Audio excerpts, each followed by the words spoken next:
Hello and welcome back to the Civ Battle Royale for the late great Part 33, Farewell to Princes. My name is Dawkins, here for the audio narration, filling in for Burger Krieg. Let's get to it. Hello and welcome back to the Civilization Battle Royale. I am AQ the Fan Addict, replacing our usual emergency replacement, Senshi Denshi. Anyway, I'm already behind on schedule, so we're off. As always, here's the map from the end of last part made by Cylon L with cities added by Laxarax Ariskel. For more awesome content like this, be sure to check out Civ Battle Royale on Reddit. Make sure you check this one out in full size. Another map, this time by King Philip IV. This one showcases all of the relevant wars currently happening at this part in time. A squadron of Maori ships have taken the Kimberley colony of Woolagara to half health. Will 10 ships be enough? Well, knowing the AI incompetence at naval warfare, it's going to be close. Also, in case you haven't noticed, how could you? We have a war room and everything. Sparta and Sweden have made peace. Europe hasn't been at peace for a while now, which is good because peace is boring, as we all know. It seems that the Kimberley Navy have intercepted the Maori reinforcements on their way to Woolangara. At least I assume they're reinforcements. Even the AI wouldn't be so stupid to launch an attack into the core of another nation with 6 ships, right? Lincoln is desperately trying to retake his capital from the evil Canadians. Then again, Canada isn't really attacking the Union either, so I guess that's not too bad. Meanwhile, Bernardo O'Higgins, Chile, has sent another one of his Escuadra Nacionales in hopes of sniping the capital. Good luck with that. The Boers take Bulawayo and have dropped another city to the red. We all know that the Zulus would be crushed, but at least I am surprised how quickly the white men are ending them. The United States of America takes Washington back and loses it again. Meanwhile, we can see that Chile is in its natural habitat. It is now stalking its prey, waiting for the right moment to go for the kill. But it can't, because it's an AI. Texas has sent an invasion force to the lands of the goddamn Indians. Note to Sam Houston, send more than 5 units if the aim is to do actual damage. Although to be fair, Sitting Bull is planning to repel said forces with a single pikeman. What will come out of this interesting and totally really important skirmish that will determine the future of America? Spoiler, absolutely goddamn nothing. Vasco da Gama, tired of the shenanigans of Maria the Lazy, went on an expedition. However, he took a wrong turn in Lisbon and ended up in the court of Timur. He was also then put on a boat and sent on a suicide mission to the former Timurid city of Merv. Unfortunately for da Gama, he had never fired a cannon in his life, or steered a boat. Poor guy. The Iron Mao has made peace with the filthy Tibetans, feeling confident in being safe from the Mongolians as they don't have a melee unit. But he was wrong. A lone musket was knocking on Tabriz's door. Will he take it? Woolangara is down to red, but so is the Maori Naval Squadron. This one's getting to be close. Morelia flips once again. Instead of defending against Kunchum, Stalin is trying to take Yevgeny. Sorry about the butchering of that one, folks. This right here is what they call ingenuity, ladies and gentlemen. Also, da Gama is dying. Press F to pay respects. They did it! Mongolia takes Tabriz! China is reduced to just Shanghai. They'll stay alive for a while, though, as the next closest Mongolian melee unit is in Beshbalik. Genghis Khan really needs to step up his musket game. Of note, ironically, China has 0 melee units. Take a good look, my friends. This is the last shot of the Zulus. I don't think that's a surprise at this point. Oh my god! The Kimberley Empire strikes back! With a caravel privateer and galleasses. Amazing! They're probably manned by the scum of the Kimberley Society, because this is pure suicide. It's time for a Colonial War 2.0! Isn't this exciting? Frankly, I'm not excited. At all. Taking bets on how many millennia this one will last, I'd say 3. Man, it's been a while since we had gotten one of these, hasn't it? Ethiopia and Morocco make peace, but not without Morocco giving Ethiopia their hard-earned Ashanti colony of Mampang. I love it when this happens. I really do. This is what the Timurids have become. They have like 10 military units in 3 cities, and they're against Sibir, one of the most powerful nations in the world. I'm going to be really drastic and say that they're dead. Call me crazy. You know who are dead, though? The Zulus. They were pretty much dead from the start, given their TSL, and even forward settled by the Boers early on. They almost managed to escape the box they were trapped in, but in this game, almost isn't enough. Ultimately, they suffered the same fate they did in MK1, wrecked by the Boers. At least you tried, Shaka. "Would you shut the hell up already?" screamed Elizabeth, pushing the trebuchet through the Carthaginian coast. Al-Raqqa has been playing his bongos for decades now, and the former Queen of England was sick of it. Too bad the only weapon they had was the trebuchet, which was way too noisy to use an assassination weapon. TLDR, here's the English remnants.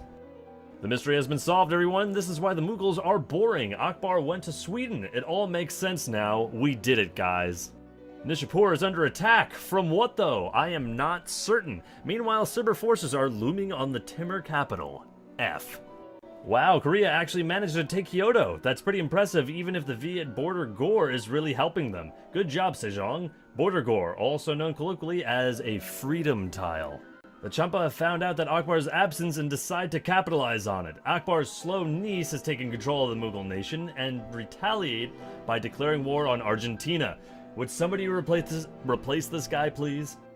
Meanwhile, in Sri Lanka, Champa War. The pirates of the Far East make some gains and take Simapura. Sri Lanka's navy is all but gone as well. Ram Kahang Kahang Kahang Kahang Kahang Kahang Kahang Kahang should make peace ASAP, or they might have a bad time. Meanwhile, in the Middle East, Arabia continues their centuries-old tradition of sending their military into the Red Sea. The reasons of this are still unknown to this day. Fun fact, the Ayyubids have a long swordsman defending Baalbek. Somebody put these chumps out of their misery, please. Feeling threatened by Champa, Akbar's retarded niece makes peace with Sri Lanka. I didn't even know they were still at war. Oh well. The Texans decide they've played with the Yankee scum for long enough and make peace. America might actually survive this. Also, Chile has sent reinforcements to their backdoor sniper squad. Australia retakes Kyoto. They've even made open borders with Vietnam, meaning they can attack the Korean Navy and even the Corps. This might be the end of Korean joyride. And thus it falls. Samarkand is Sibir. Nishapur is still taking damage. Kocha Khan is bringing more and more units to the front. It looks like Timur's days are numbered. Holy crap, Sejong! They've taken Kyoto again! Although the Wabagang Armada's military presence is now much higher than Korea's, they won't keep that city for long. And thus ends the skirmish of Wollongara. The Maoris' offensive has been decimated, although the city has lost almost half its population, probably due to starvation. That was underwhelming.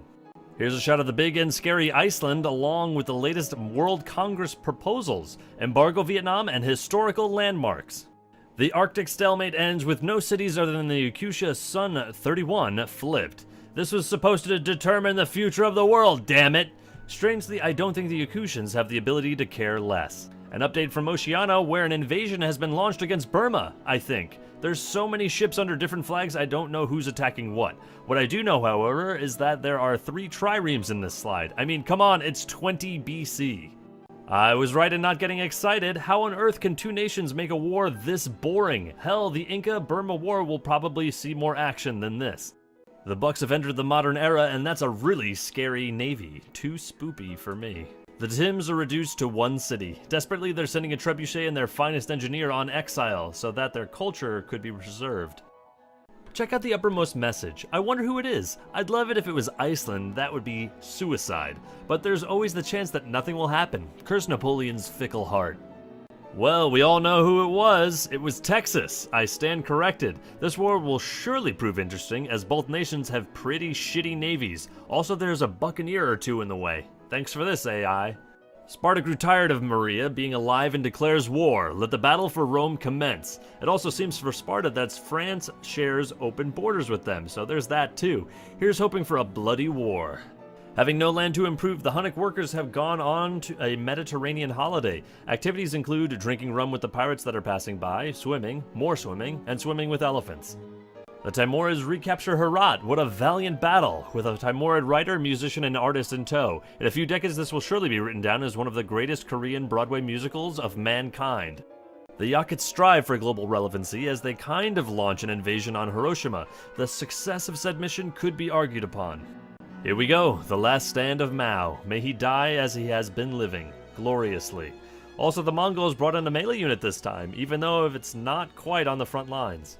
Oh, it's on! The Buccaneers war once again. This time they're voluntarily fighting a 2-front war against their neighbor Texas and an old enemy in Europe, Portugal. This is actually going to be interesting. My prediction is that the map will be a lot more black when this is over. A look at the Eastern Front, with Morgan having a slight advantage and a stolen now. Will he manage to take Leiria? This remains to be seen. This is Dawkins telling you that there was a repeat in narration, so I'm going to ad-lib this one. It appears as though Canadian forces are piercing their way into Blackfoot lands. Tsutsina and Chikango are both in the yellow and green, respectively. Who knows how long these Blackfoot champions can hold out. The Inuit have planes and carriers now. If only they had them 10 turns ago, something might have come out of the battle in Kamchatka.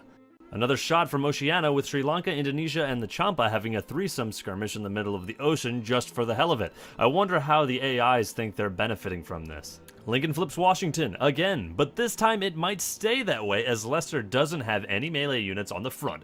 Murica has survived. Nishapur is down to yellow. Looks like we have another double elimination this part. Siberia is strong. Norway and Ethiopia go to war, giving us a good excuse to check out Norway's core. They don't really have that big of an army. A war against, say, Sweden might be bad. Oh, come on, Napoleon. These poor guys can't even have a holiday in peace. They already killed themselves by Kekkonen. I think they've experienced enough already. How the tables have turned. If Genghis produced some melee units, a war against Yakutia could do some damage, although we all know that won't happen, because why would Mongolia want to expand and eliminate one of their biggest threats? Not much has happened in this war during the one turn it has been ongoing. Yes, one turn. I just checked. The Canadians are now also besieging Appomattox. That's nice, but wait, what's that in the corner? It's happening! Sweden has declared war on Norway! I'm sure many have been looking forward to this. But you know what would be even better? Sweden versus Finland. Ah, who cares? This is exciting. What's new on the Eastern Oceania front? Not much really, just some light skirmishing between our two belligerents. The Champa are making yet another assault on Sri Lanka, and this time the target is Sriracha Kote, or something like that. Another attack from the Maori shouldn't really be a problem for the Aboriginals. And so ends the tale of Timur and his people. They had a fairly difficult starting position, but they still managed to do fairly well at times. However, there was one problem: Sibir. Timur could never surpass his rival Khan, and ultimately Kuchum, I can never pronounce that for some reason, became his downfall. Now just 3 Khans remain. The Timurids will be missed. Their color scheme was very cool. The Trung sisters refound their lust for blood and launched an attack on Tibet. Zhigais is already down to yellow and looks poised to fall. Meanwhile, Shanghai is still on full health. The Boer hegemony after the conquer of the Zulu lands. Their army is thin but advanced. They even have destroyers. Could they be stopped anymore? It remains to be seen. Morgan's assault on Leiria has begun, but will they make the most of it? Maria has increased her naval presence on the area. Now the two are even. You know a war is somewhat stagnant when you're more interested in the Inuit submarine than the Yakutia's invasion of Hiroshima. This is more interesting. Sweden has chosen Stavanger as their first target, and they're so confident in their victory, they've brought a great musician and some workers on the front. I suppose Sweden forgot that the Hakapaletas, who historically were Finns in the Swedish army, only benefit from great generals. Obligatory view of Iceland and a Canadian trireme. What? Also, there are 5 French settlers in the shot. Here's a shot of the Kimberley, but what's this? Henry Parks has declared war? Henry Parks has declared war on the... Oh, wait, it's just Burma. Damn you, T-Pang. And we end this part with a shot of the Korean-Aussie War, where Sejong might flip Kyoto again. I guess no religion map this time. I've been AQ the Fanatic, and I'm sorry for the delay. See you on Civ Battle Royale, everyone. And I have been Dawkins. Thank you very much for bearing with me in my speed narration and all of my mistakes. I will do better next time when it's not a rush job. But please, thank you very much for listening, and we'll see you next time.